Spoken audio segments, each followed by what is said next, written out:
সুদের বিষয়ে বলবেন, সুদ খেলে ইবাদত কবুল হবে কিনা। সুদ ভয়ঙ্কর, আল্লাহ এবং আল্লাহর রাসূলের বিরুদ্ধে যুদ্ধে নামার নামান্তর। নাউজুবিল্লাহ পড়েন। 70টা গুনাহ, সবচেয়ে নিম্নমানের গুনাহ হচ্ছে আইয়ানকা হার রাজুল উম্মাহ, ব্যক্তি তার নিজ মাকে বিয়ে করবে, নিজ মার সাথে জিনা করার অপরাধ। নাউজুবিল্লাহ পড়বেন না। তাদেরকে রক্তের গঙ্গায় ছেড়ে দেওয়া হবে জাহান্নামে। এই গরম টকবকে রক্তের পানিতে ওরা সাঁতার কাটতে কাটতে যখন পারে আসতে চাইবে, ফেরেশতারা আবার পাথর মারবে, ওই পাথরে ওদের নাক মুখ ছিটকে উল্টে ওরা সাগরে পড়বে, আবার আসতে চাইবে, এরকম চলতেই থাকবে।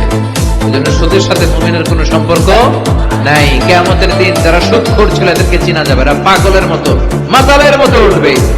জিনে ধরলে ভূতে ধরলে লোকগুলো যেরকম লাফায় আর কাঁপে আর নাচে, কিয়ামতের দিন এগুলো কাঁপতে কাঁপতে উঠবে, দেখেই বুঝে যাবে এগুলো সত্য।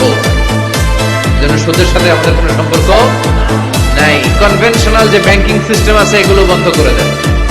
সরকারি যে ব্যাংক, ইসলামী ব্যাংক ছাড়া যে ব্যাংকগুলো আছে এই ব্যাংকিং গুলো বন্ধ করে আপনারা ইসলামী ব্যাংকিং এর প্রতি নিজেদেরকে সম্পৃক্ত করবেন। ইসলামী ব্যাংক লিমিটেড যেটা আছে, আল আরাফা ইসলামী ব্যাংক, শাহজালাল ইসলামী ব্যাংক, এই জাতীয় যত ব্যাংক আছে এই ব্যাংকগুলোতে আপনারা ব্যাংকিং করবেন। তাহলে আস্তে আস্তে সরকারও তাদের ব্যাংকিং সিস্টেমে ইসলামী ব্যাংকিং সিস্টেম ঢুকাতে বাধ্য হবে।